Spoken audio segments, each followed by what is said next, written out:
right, guys, I'm excited about this one because some things that always run through my mind, and a lot of times in tournament situations we don't get a chance to really explore things out and understand, do fish really do this? Do fish really, when it's hot summer months and it's a deep impoundment, do fish like really move up to the banks, or do they stay out there deep? Where do fish go? We've had a lot of rain in this area of the lake here lately, and it's like, where do we go? What do we do? And today we're going to explore that a little bit. Today we're going to go out there. It's June. This lake has come up.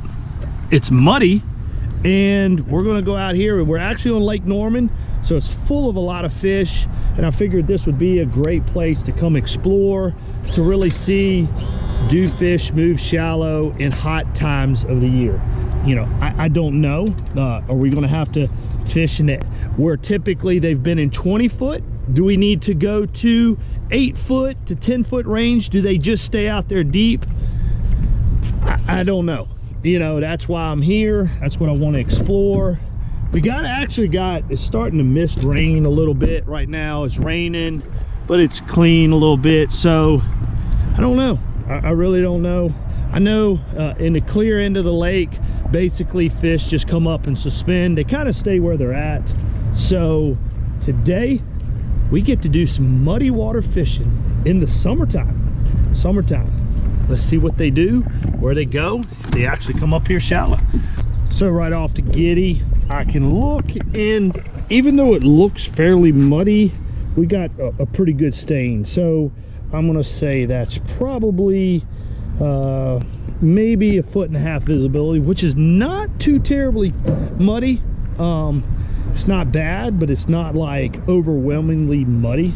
So just to give you an idea of what, because mud can be different. Mud can, like, everybody's opinion of mud is different. Everybody's opinion of something that's spicy is different. So when I say mud, I'm looking at that. It's not bad. Now the main river might be a little bit bad, but right now we're kind of in, you know, right out off the bank, and it's not as muddy. So now we get to choose what we're going to use. So right off the Giddy, you see 2 of my boxes coming out, and I know you guys want to look in there, don't you? You want to see what I have. Well, I got a lot of baits. So you guys saw me at Lake Chickamauga, and yes, that's what I was throwing. So right off the Giddy, that's coming out. I want something with a little flash here in this mud, and my second choice is probably going to be a contrast color, something like chartreuse and black, white and black, or just, you know, something fairly neutral. So second choice is going to be something like that. Contrast is what I call a contrast bait. Okay, so there's going to be choice number 1 and 2 right now, and we got to have us say a mid-depth. Those are going to run 3 to 5 foot. I want something in the 5 to 8 foot range, and kind of going to do the same thing.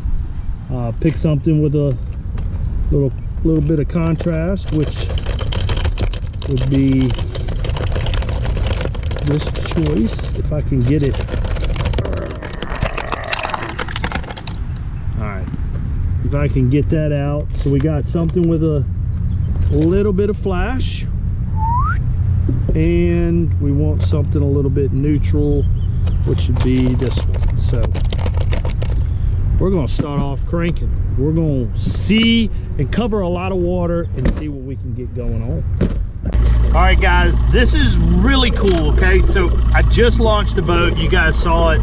I had visibility about whatever, you know, I said 1.5 foot. Now, as I'm coming out to the main lake, I want you guys to understand something. Whenever you're faced with an area that has a lot of rain, the back ends are going to clean up a lot. And as I'm coming out, so look, so I'm coming out, like, say, to this main channel. We were back here in this little cove.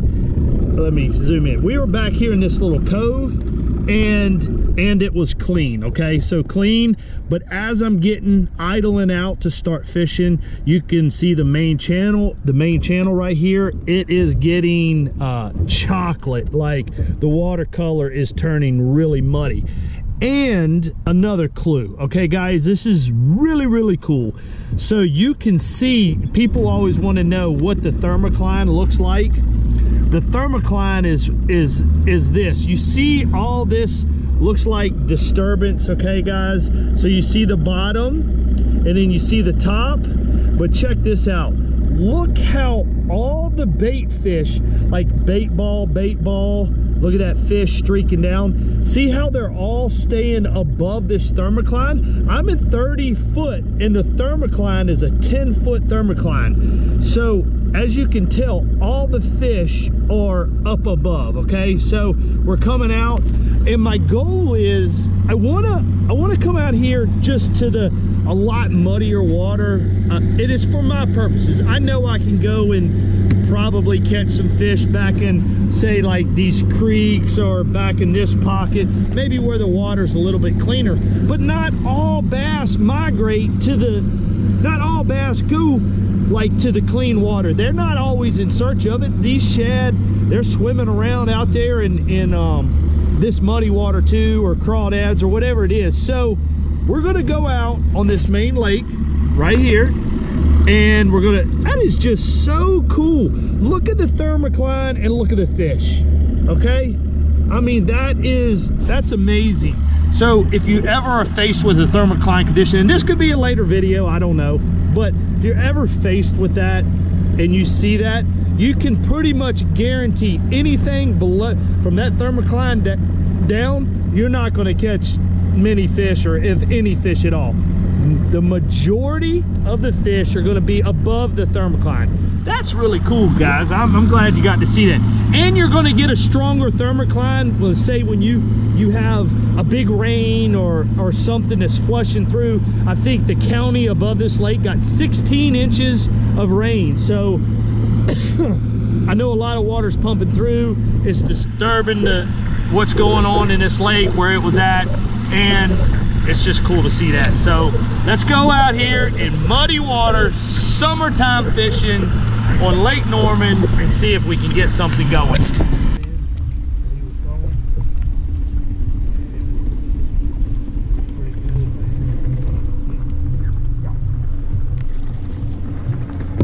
All right, here we go. All right, there we go. First pocket out on the main lake, and we got fish number one. And I will tell you this, is that I was actually, when we were back here in the pocket, if you remember, I tied on, where is it at? I want to show you guys. All right, so I tied on something that had just a little flash to it. You know, not much to it, a little flash, little bit of gold on the side. And I chose that because when we went back there, it looked a little clean, it looked a little whatever. As we came out to the main lake, remember we were idling out and all of a sudden it just turned chocolate. That's what I was saying. You want two different types of bait. You want a contrast, which when I say contrast, guys, I'm talking, I'm gonna go ahead and put him back, spotted bass, square bill. When I say contrast, what I'm referring to is something just really bold, like a bold white, bold chartreuse, and just a black back. I mean, this has got a little splatter on it. I don't think that makes a difference. But contrast means, you know, black, white, black, white, black, white, black, white, you know, something like that.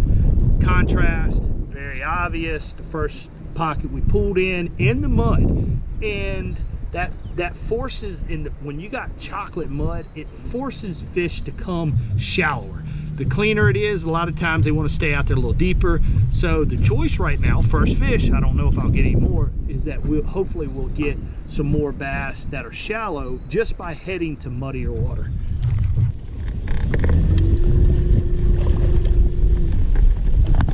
Oh my gosh. I am, and I think I just missed one. Darn it. I'm just by myself trying to do a film. I got Hank Cherry. Got one. That was a bite right there. I just missed him. Oh, lordy. All right, there we go. That right there. Ooh, again, here we are. I know I just said it. I haven't been fishing, whatever, 10 minutes, 15, 20 minutes. We've already caught two as soon as we got to the mud, and they're shallow. I mean, let's think about it. The square bill's only going, but you know, it's only going but so deep. That fish actually come out. And here's a funny thing. So that fish actually come on a piece of log. That fish came on a piece of log out here in the middle of nowhere. And what's so funny, and it cracks me up, what's so funny is that log, I mean, that you got one little stick and you got docks, you got flooded bushes, you got riprap, you got everything, and that fish right there wanted to be around a stick, one tiny stick in the middle of nowhere. That just, it cracks me up, man. Fishing never ceases to amaze me. It's like, I don't know, I just don't get it. Don't get it. Look at them looking at me. They're like, hey man, what is that? Is that a fish? Somebody had a bad day. Oh yeah, it looks like a catfish.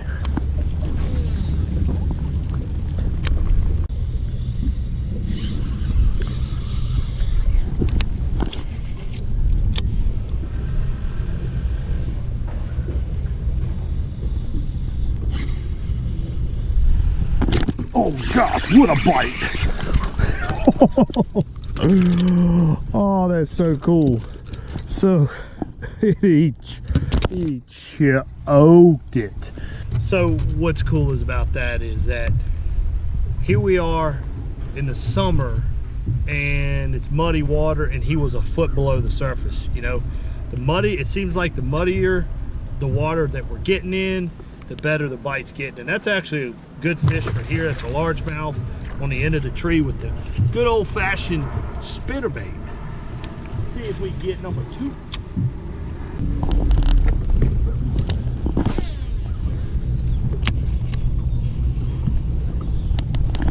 There he is, right on that boat ramp. That's so cool. A lot of times they're gonna get their nose, if you noticed, as soon as it hit the water. I mean, I didn't crank it. That's a largemouth too. I didn't make it two cranks on, oh me. I didn't put two cranks on the handle before he had it. Another, I mean, that's a halfway decent largemouth. He, two cranks on the handle. Boat ramps, you know, as you can see, there was a outcropping of rocks right there. Now this is the actual first one. Whenever you have mud, they're gonna put their nose right up on the bank a lot of times, right, just like that bass was. I'll show you something that's pretty cool. It's pretty cool. You know, a lot of times fish get sores. You can see right here, you see like this sore right up underneath there. It's actually scabbed up. A lot of times when you catch bass, it puts their gills out of position, and you can obviously tell where his gills have been rubbing up against his cheek there. So that's pretty cool. Let's see if we can get number two on the boat ramp. Now this one was back in the pocket a little bit. Like this is, oh gosh, man, one fish just busted back here. Come on, bite this sucker. So here's an interesting take now that I'm thinking about it. You guys have seen me fish the main river, you know, and I've caught a couple, what have I caught? I've caught two bass out there, you know, on the main lake. And if you look out here, like that's the main river out there. This is actually the first little pocket that I've come into. And the cool thing about this is that within this pocket, that's 2 largemouth. Now the first 2 I caught were spotted bass. These were no doubt largemouth, which most of the time on deep water impoundments, largemouth are going to be in, you know, if you have a mixture of spotted bass and largemouth are going to tend to always be around in pockets. You know, them spotted bass, them suckers will be, they could be in the pocket out on the main lake. You never know really what spotted bass are doing, but putting together something like, you know, 2 largemouth in a pocket, you know, largemouth are always going to typically weigh more. You know, if you're in a lake with both spotted and largemouth, so it's pretty cool. Even though the water's up and it's turned muddier, what I'm saying is these largemouth have stayed in their residence and just moved up. Like that one was on the previous one was on a lay down tree. This is on a boat ramp, but 2 largemouth back in the pocket. That's pretty cool. Learning, that's what we do as fishermen. We want to learn, we want to try to figure things out, you know. And it could be that with this water up and muddy, we could actually target specifically largemouth by, you know, fishing shallow like this. All right guys, without showing you like a time-lapse video, so it's been about an hour since I've had a bite. I came back out to the main lake and I picked up the spinnerbait. I was like, hey, maybe, you know, the spinnerbait might be the deal. Trying a few more lay down trees. We're definitely out here on the main lake. I haven't got bit. What that's telling me, I'm not saying that, you know, seeing me catch that one on a spinnerbait, dadgummit, and I get hung up as I'm talking, but seeing that one, you know, that I caught on a spinnerbait, I know that they'll bite it, but I need to get a little bit more confirmation. I've fished probably, you know, 10 more laydowns and haven't got bit, so that could mean, guys, that could mean that, you know,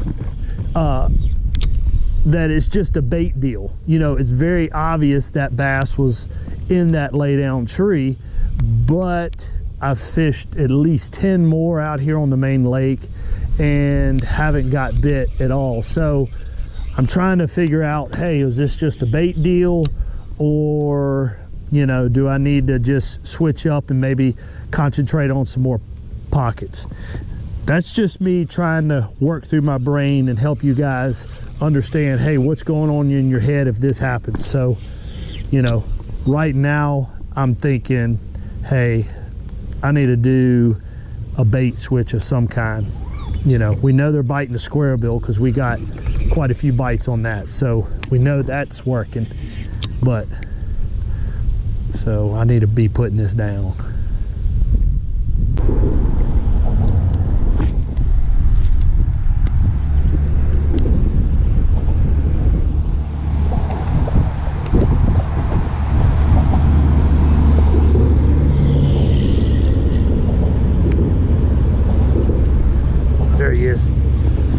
There he is.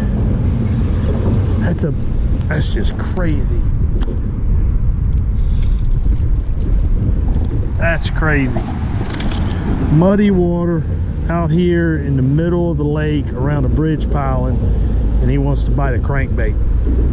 And I'm not saying that's like crazy, like in the sense of I can't believe I got bit, because fish are always, you know, fish are always going to be around a bridge. But when you got muddy water like this, I guarantee you what's happening is those, oh gosh, I just missed another one. Dadgummit. I guarantee you those fish that were living down deep on these bridge pilings just came up, is basically all they did. They come up in the water column and are down about 5 foot on these bridge pilings. Come on, come on.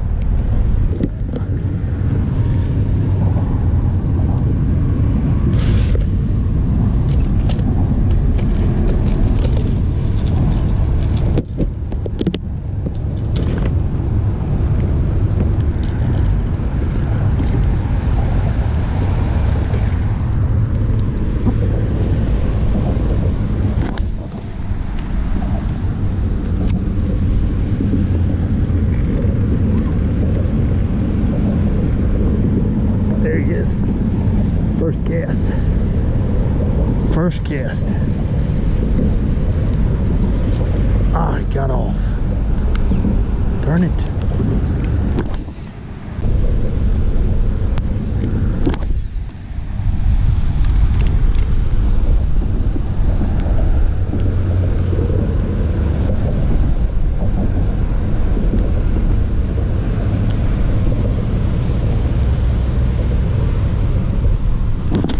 There he is. There he is. Oh yeah. Oh yeah. All right, that's pretty cool. So on this, I actually came, I said, you know what?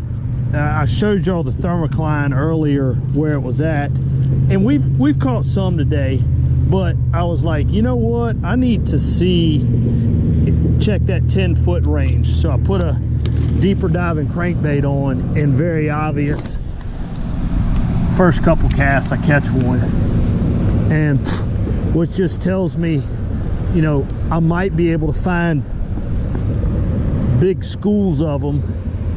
I might be able to find big schools of them out here deep. So this might trigger us to look in, instead of shallow, let's look for groups of fish.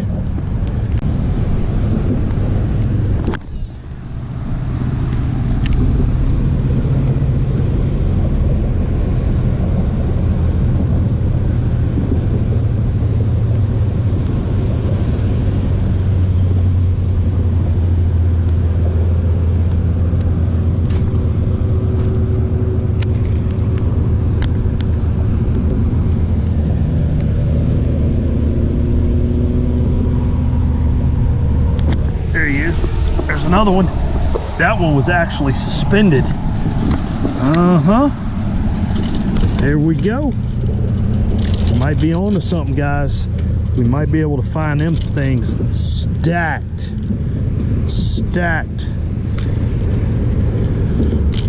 This is a big clue, guys. Big clue. Even though the water's muddy, I mean, look, it's very obvious I'm out on the main lake, and I know this is a bridge where a lot of fish come from, but we might be on to something.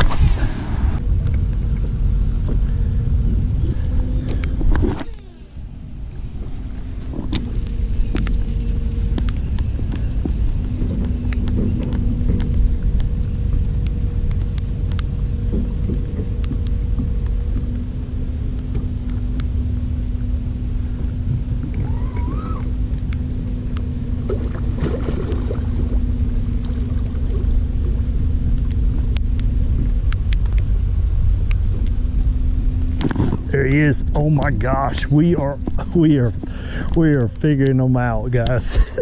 This is so cool. I can't wait to show you on the map, man. Oh my gosh, that's another decent fish too. Oh my gosh.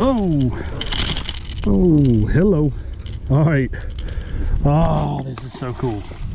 All right, this is a point that I had previously fished in the past, but look, watch this. I'm gonna come over here. My screen's messed up. All right, you see this very defined point?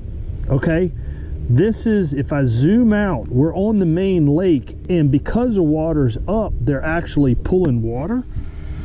So I don't think y'all are getting, so they're actually pulling water. So this point sticks out the furthest, and naturally I was like, hey, well, let me try something maybe where current sweeps over the most, and voila, catch one. Now I can't wait to get another cast back in there again.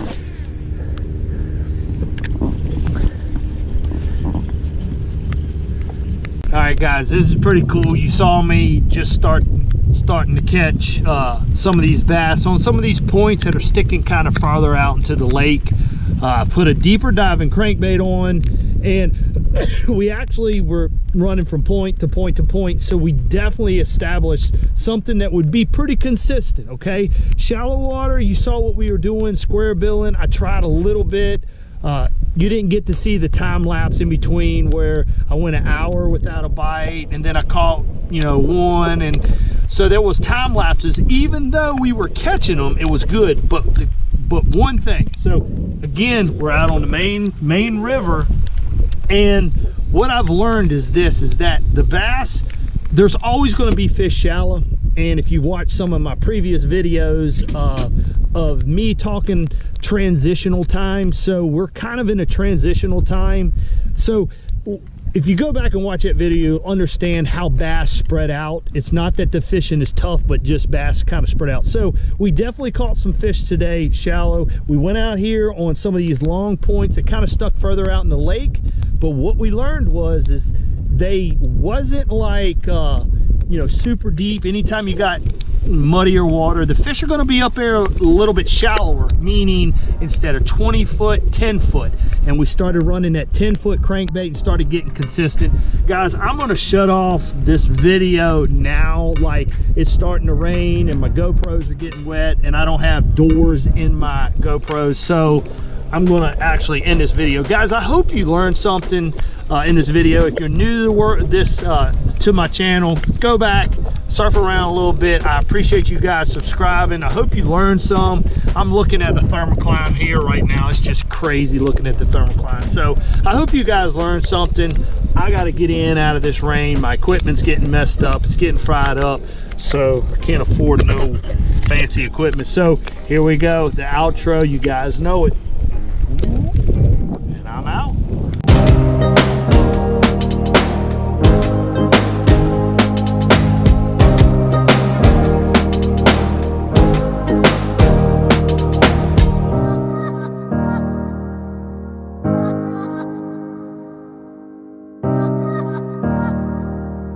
Bye.